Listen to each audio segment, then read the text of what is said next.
அதனால ஏதோ அதில் இப்போ இங்கே வந்ததுக்கப்புறம் தண்ணி பிரச்சனை கொஞ்சம் அதிகமாக இருக்குது. அதுதான் கொஞ்சம் கஷ்டமாக இருக்குது. என்னால் ஹேண்டில் பண்ணவே முடியல. அதை நினச்சாலே ரொம்ப கஷ்டமாக இருக்குது. ஆமாம், ரொம்ப நேரம் கொசுக்கடி தாங்கலை. அதெல்லாம் ஒன்றும் இங்கே வராதுங்க மகேஷ், பயப்படாதீங்க. நல்லா இருக்கு, நல்லா இருக்கு மகா.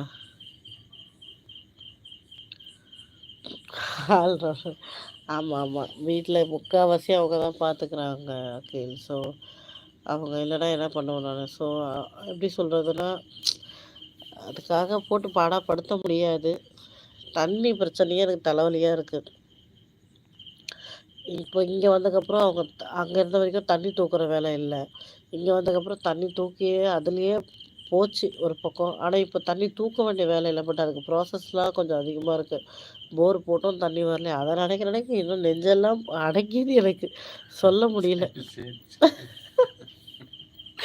புலம்பி தள்ளுறியா கீழ்கிட்டன்னு கேட்குறாங்க.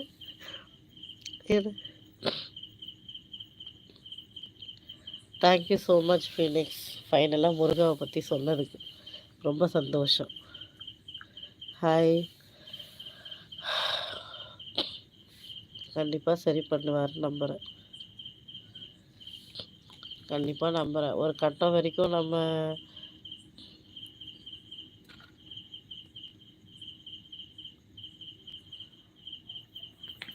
ஃபங்கா புரியலையே மாமா. இது என்ன படி லாஸ்ட்டு சாட்டிலே பட்டு இத்தனை சதுவுரா ஏமே இது மாதிரி ரொம்ப வெக்கப்படுறானே. நான் என்ன பண்ணேன்? ஆமாம், ஃபங்கா விட்டுருக்க. அதை தான் கேட்டப்ப இல்லை அக்கிலன்றப்போ. எதுக்கு இல்லைன்னு? ஓ, அந்த வைக்கிறதுக்கா? வணக்கம் வணக்கம். டைம் பார்த்துக்கோமா. 12 மணி ஆயிடுச்சு. நாளைக்கு பார்க்கலாமா? நான் தூங்க போகிறேன். ஏன்னா இதுக்கு மேலே போனால் காலைல எந்திரிக்கிறதுக்கு ரொம்ப கஷ்டமாக இருக்கும். ஸோ அதனால இப்பயே போய் படுத்துருவோம். பார்க்கலாம் கீழே. நான் ரொம்ப புலம்பிட்டலை. எப்படின்னா எதுவுமே யாருக்கிட்டையும் பேசாமல் ஒரு ரூமில் கதவு சாத்திட்டு திடீர்னு ஒருத்தவனை வெளியில் விட்டு அவங்கக்கிட்ட மைக்கு கொடுத்து உனக்கு என்ன தோணுதோ பேசுன்னு சொன்னால் பேசுவோம்ல, அப்படி இருக்கா கீழே எனக்கு கேட்டதும். ஃபங்கா டேடி எதுக்கு சிரிக்கிற? இல்ல நீ எதுக்கு சிரிக்கிற? நீ சொல்றத நினைச்சு பூரி படைச்சிட்டேன். நீ எதுக்கு பூரிப்பாவற? அப்போ அவன் போய் தச்சுருக்கான். அவனுக்கு உனக்கு என்ன தெரியும்? நானே தட்டி மோட்டரில் வரல வேதனை.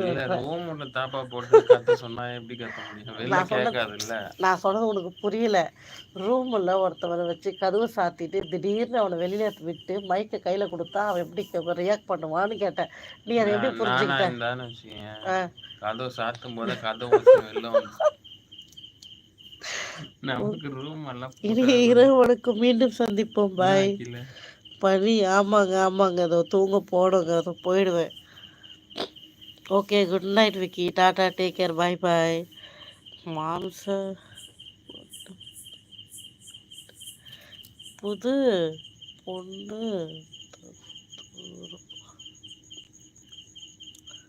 மாமா கிட்ட. ஆமாம்மா. ஐயோ, அந்த கொடுமையாக கேட்குறாக்கில்ல, அது ஒரு பெரிய கதையாக இருக்குது. இன்னி வரைக்கும் எங்கள் அம்மா வீட்டுக்கு போனால் பெட்ரூம் விட்டு வெளில வராத ஒரே மாப்பிள்ளை இவர் தான். ஏன்னா எங்கள் அம்மா வீட்டு ஃபேமிலியில் நிறைய பொண்ணுங்க.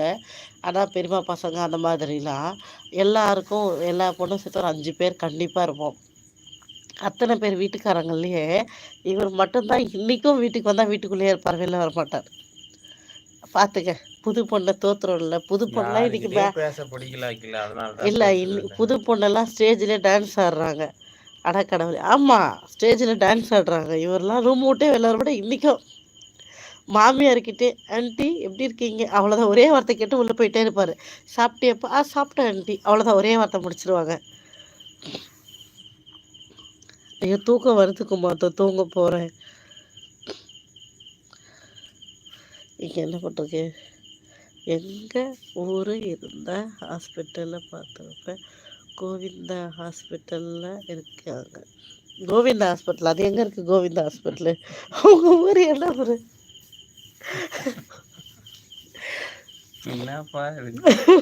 கோவிந்தா ஹாஸ்பிட்டலா? பேர் இருக்கலாம்ல, எதுக்கு நம்ம கிண்டல் பண்ணுற நினைப்பானே.